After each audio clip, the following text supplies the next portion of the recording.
Here I am in pod 2 with the lovely Shaky Jake people. Honest William. Yeah. What's worse than one William? 2 Williams. Exactly. So, will be in the other bit of feedback, but just to try and cast your minds back to what we did before you did the 2 gigs. Can you remember what lesson? There was a specific lesson that I gave. We had to prepare for it, and we had to write out stage plans and stuff.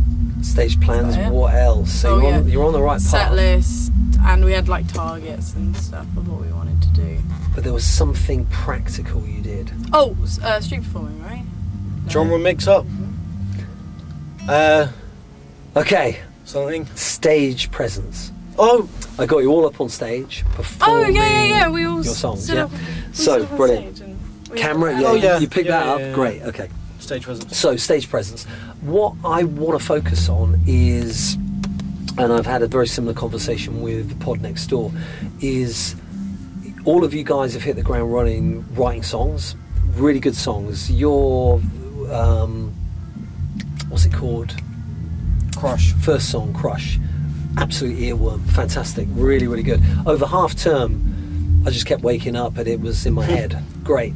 And that's testament to you guys. You're forming the ideas really well. So the creative and the songwriting side of things, you've already hit the ground running. I think the idea of you doing a gig, the last week in November, you would just laugh at the prospect of doing 15 minutes. It's like, whoa, that's no problem. So I want to set you a bit of a challenge of trying to do that gig with perhaps only one of the songs you've got currently. Yeah? So it's showcasing even more material. You don't have to, but we can get 2 songs done by then. Yeah, why I've set that challenge is so you don't become a bit complacent and then think, okay, we don't have to write anything else until January. And then suddenly you start panicking, because let's not forget the EP launch, you've got to record the material, etc, etc. Now, a compliment I gave you the other day, Will, is when you're recording, I said to Kira, and she couldn't lip read, or my lips weren't working as they should have been. Yeah, I was like, what? But the point I was making is that you're extremely well rehearsed. You just played that effortlessly. You knew it like the back of your hand. That's the best time to record, without a shadow of a doubt. So if you've done that, then let's leave it. It's mission accomplished, isn't it? As far as working the parts out. However, the thing I want you to work on is the stage presence, yeah? With that, I set you, if you remember, I think I definitely had a word with everybody on the course over a couple of days, and as usual my voice is ragged. It was focusing on certain individuals doing certain things within the song. Some are more confident than others. Certainly Kira is absolutely part of what she does. You would find it more difficult if I said don't move. Oh my god, it would be so hard. It would be really difficult. It's like, don't move your arms, don't move your legs. You would find that really, really difficult. So what the challenge that I was looking to set, and coming up with ideas and suggestions, and what I was interested in is to see if you were looking for that, or if you're looking at how well you played the guitar or sang or played keys. Were you looking at that when you watched back the videos? You've watched back the videos in that sense, yeah? Were you looking for that and see, oh yeah, I tried that movement, and yeah, it did look better when we did this or we did that. Yeah. The point I'm making is, it's one thing writing good material, it's another thing obviously playing it well, executing your parts to a really high standard. But surely the biggest way in which you guys can make money in the music industry, especially being a young band, will be being booked for performances. You'll be booked on the basis of those 2 things are a given, yeah? Third thing, how entertaining are you, and how much of an audience can you bring in to be able to watch those performances back, yeah? So looking at those elements, what I want you to be able to do on a weekly basis will be to get up on that stage as regular as possible. Something I mentioned at pod 1, you have the luxury, well, it's not exactly luxury in here, but to be able to see what you're playing I've got eye contact with all of you guys. It's very easy, it's well lit, etc., etc. Or the amps are angled in. Everybody can hear what you're doing in a rehearsal environment, which is as it should be. However, when you translate that onto a stage, suddenly, Will, you're over one side, you might not be able to see Anya, Bryce is at the back. Bryce then might be reliant on cues from Kira, but suddenly he's looking at the back of Kira rather than be able to have that eye contact unless she turns around. That is one problem. The second problem then comes with monitoring. Yeah, can you hear everybody? Can you hear all those parts being played? Third thing as well, linked with visual, is a stage. There's lots of lighting, it could be dimly lit at places. So knowing your parts really well is essential. Not having to rely on cues from other people because you're so well rehearsed and well drilled. The mistake a lot of bands make, I mean, I've invited you to sit down now, but is getting very comfortable in a rehearsal space where suddenly you don't really know what to do when you get up on stage. You haven't really given that a great deal of thought. Most bands are guilty of this, yeah. So what I want to be able to do is lay down the kind of the gauntlet or the challenge for you guys to put as much work into that stage presence and your stage show as you put into the songwriting and the actual playing and executing of the parts and recording them.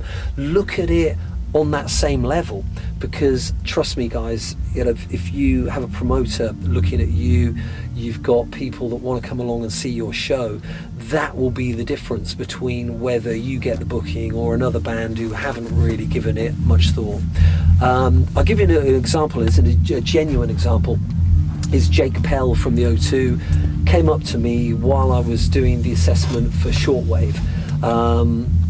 I was writing a load of notes on my phone at the time. I remember the conversation so clearly. He said, "Oh, Nick, really sorry to disturb you. I know you're really busy, but I just want to say how brilliant these bands are." And there were things he pointed out. I remember, and it was in this particular order. He said to me, "They've got great songs. They're all really good musicians," and he said, "and they look great. Their stage movement and their image," and he said they just look like a pro band. And it was particularly Shortwave who were on at that time, but he mentioned that about the majority of the bands that are on that evening. Yeah, and to be perfectly honest, at that time I didn't put in, you know, half as much or spend half as much time on the stage movement as I want to do with you guys. So I know that that is a massive selling point, and this is why I keep bringing it up in classroom lessons, etc., etc., is that image, identity, movement. If you want people to come to your shows, they want to remember having a great time, they want to remember how the buzz that they got.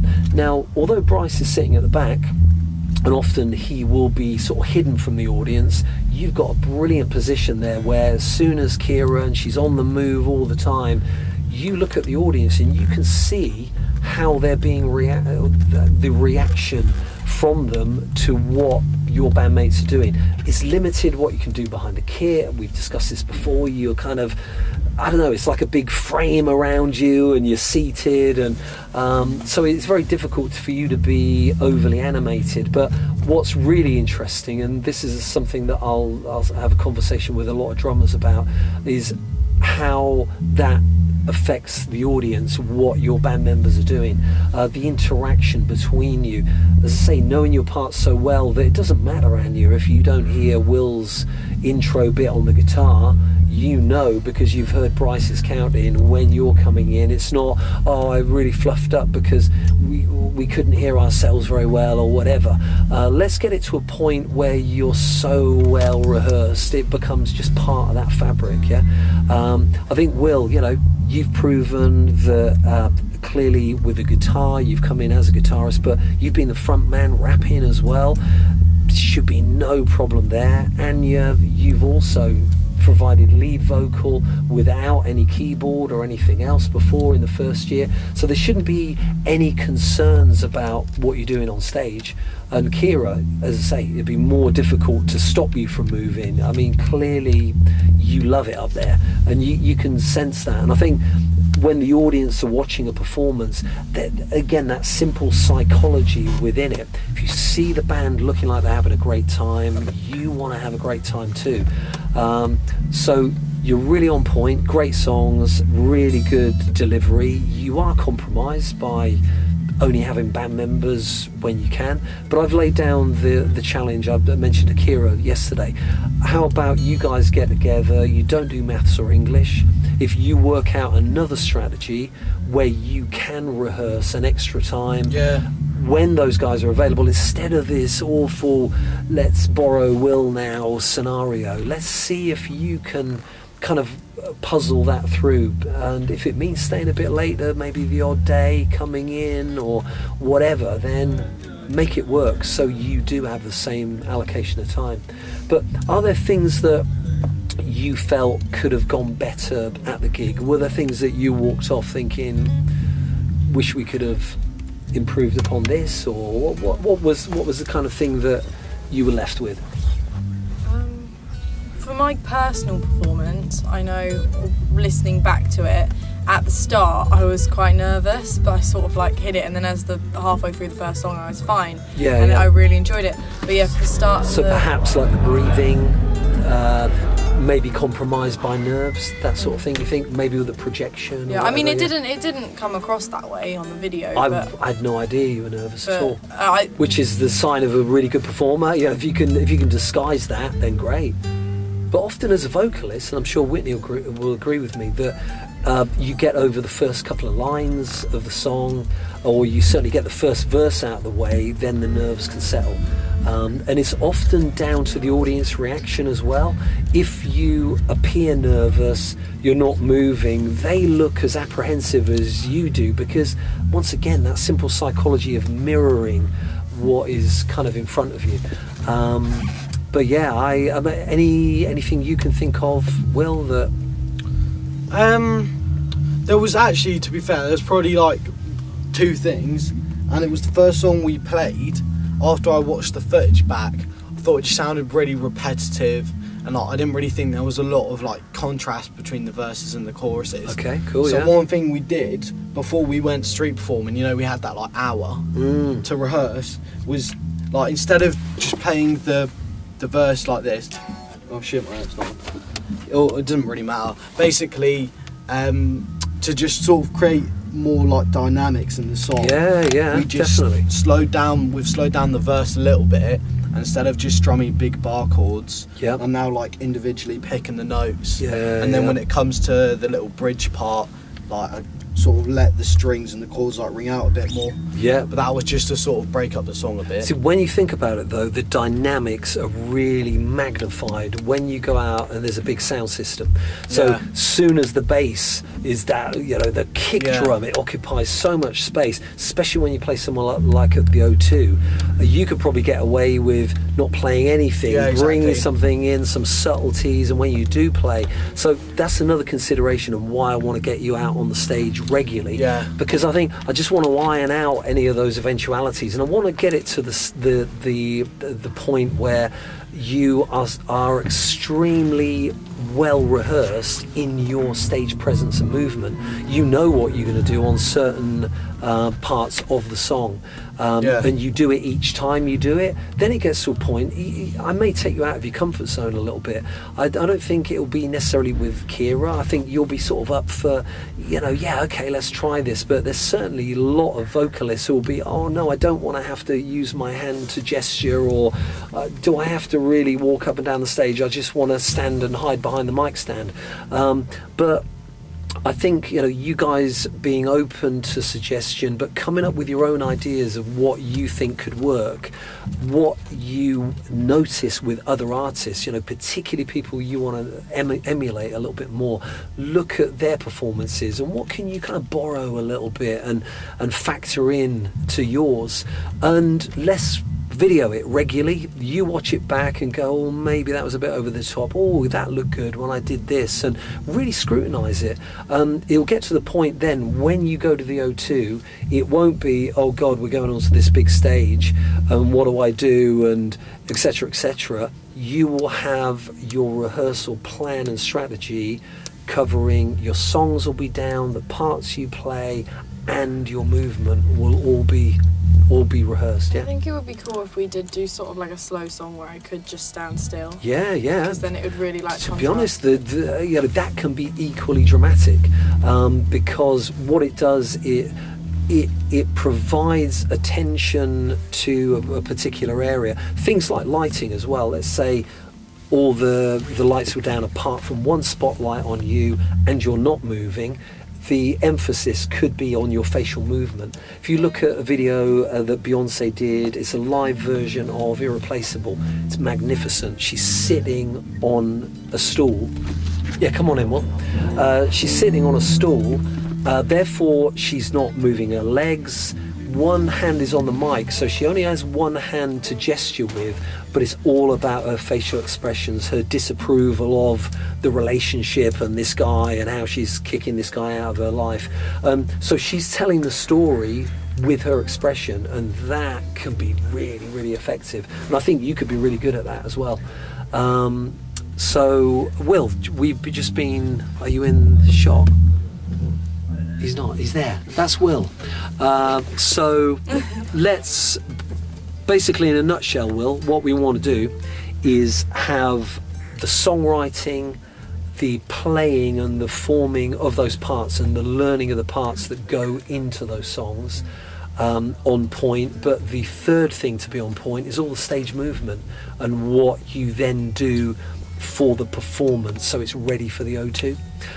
But there's some really, really good stuff, and again, your ears should have been burning. You know, the actual the way in which you've played. You'll get the feedback from the other students as well, and lots of people have voted you as their favourite band.